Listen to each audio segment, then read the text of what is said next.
سلام دوستان، حالتون چطوره؟ من هستم اومدم مأموریت M13 رو براتون بگم. M13 بانه بسیار عالی، مأموریت اول 5 تا مولتی بازی کنید.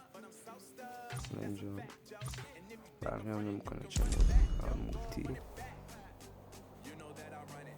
اینجا شده. اینجا اگه میخواید سریع انجام بدیم تیم دیسمچ رو داریم با شیپمنت. تیم دیسمچ و شیپمنت عالی.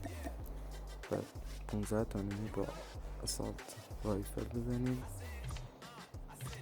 حالا اسالت رایفل بریم بهتون نشون میدیم چطوری میکنه. اسالت رایفل میشه گین ASM 10 و 47 117 و اولی همجوری تا گرد کنیم. نظر من یکی 47 برداریم چون بعد لازمتون میاد. ما بریم سر مأموریت بعدی. 30 تا انمی رو با 47 با یه اسکین که تو کریدیت استور اومده، کریدیت شاپ با اون بگیم. حالا اینجا من رفتم ولی من گرفتمش 20,000 تا سی میخواد. من داشت اینطوری میکنه توی که روانم بود. اسمش اینجا اسپاین میزنیم بیاد بالا انتخابش کنیم. 30 تا انمی میزنیم فقط این هارد پوینت باشیم. اینجا براتون رفتم بریم هارد پوینت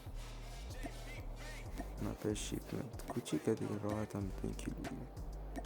و دوباره 30 تا انمی با اسالت رایفل با اتچمنت ADSM کنترل. این اتچمنت خود بازی میده. بریم اینجا AK47 این چراغه رو میزنین.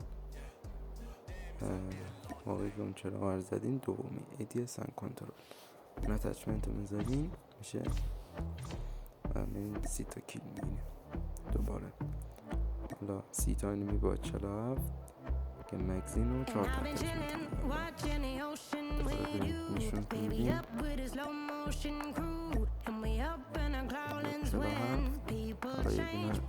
اون اتچمنت هستم هرچی ریستارت میشه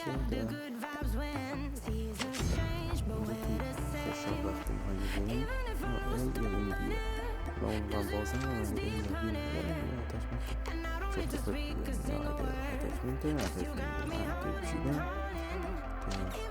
که معمولیت انجام بدم. یه 4 تا بگیم چه 5 تا اتچمنت هرچی هم بودش کنیم. دوباره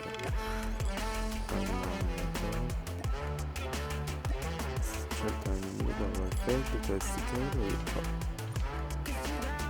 و میشه که به خواهم میگه زدید در کن اینجا مثلا چرا با اسالت رایفل 2 تا استیکر بگیم همش 3 تا قبول میکنه 2 تا بزنیم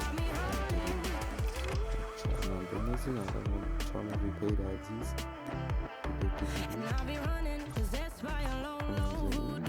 یه M13 رو خاطر بعدش هم بگیریم. M13 رو گرفتیم 3 تا همت رو بین کنیم با M13 دراگون کنیم ما هم بگیریم ما واحده هستم با M13 میدیم نداشتم M13 اینجا کاستومایزت کامل دراگون سوم دیگه ما عملیاتش انجام میدیم. دراگون کامل برد گرفتیم. بزرگی دارم بابایی